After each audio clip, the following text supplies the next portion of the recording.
talking about mounting our daily door side jamb. Okay. So this is on the side of the system where all the doors are going to stack. Perfect. So 2 side jambs. We talked about earlier when we were unwrapping things that they're a mirror image of each other. Yeah. The reason is you want this lip. So there's a lip on the interior side of the side jamb. Okay. And you want that to the exterior side. And so being that you have one side jamb at either side, you're gonna want them to be mirror image so that this flashing is on the exterior side of the system, protecting from rain and wind. Okay. Now, when we were looking at them earlier, it looked like there was a small gap at the bottom. Yes.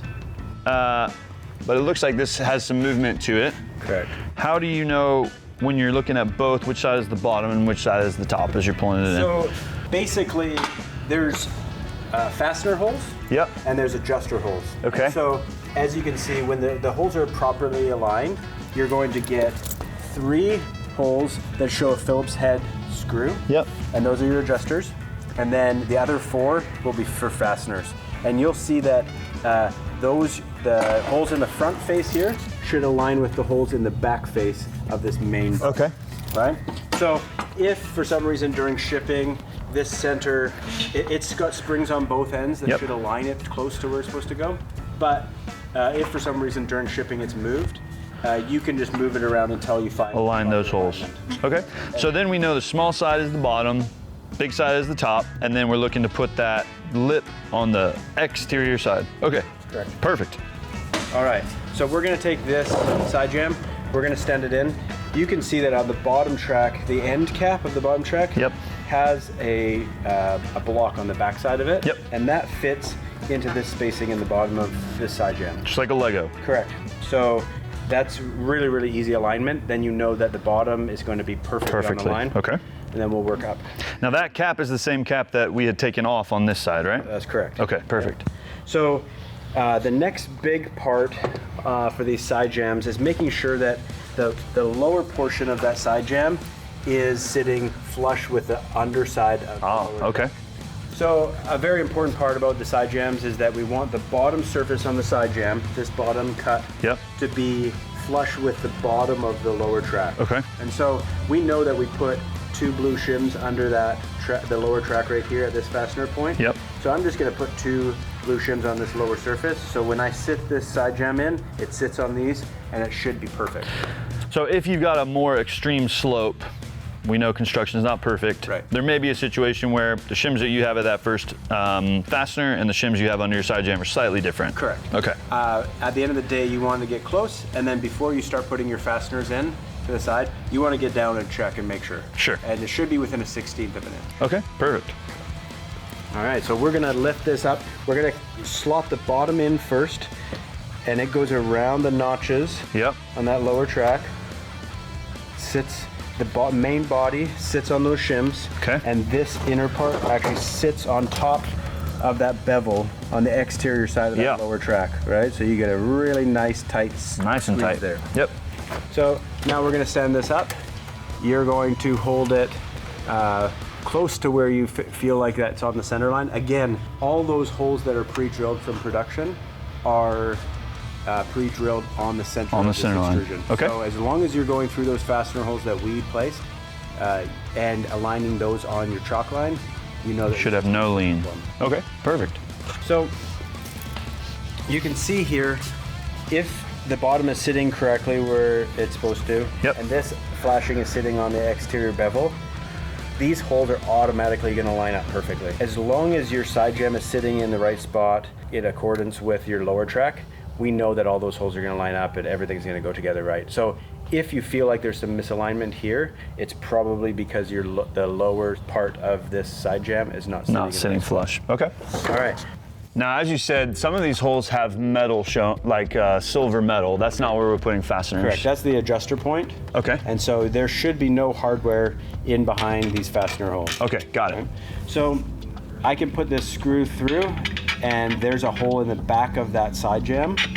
And so once I find that, with a 4-inch screw, the head of the screw is still out of the front of this. Right. So I can find and get my bit in there really easy. And the backside should be out the back of the side jam. That means that you can basically put that point right on my truck. Directly I know on. it's perfect. Okay.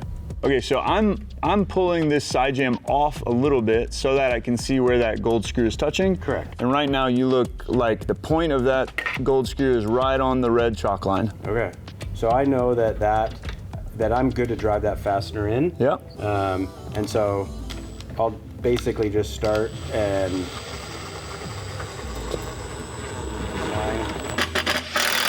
then. So this is similar to the bottom track where we put the fasteners in, but we didn't tighten them all the way down because we know we're putting shims behind. Yes. Okay, so it looks like this should be four different fastening spaces. Correct. You're gonna wanna go that way a smidgen. I just want to make sure that the point of my screw is going in the center of my chalk line.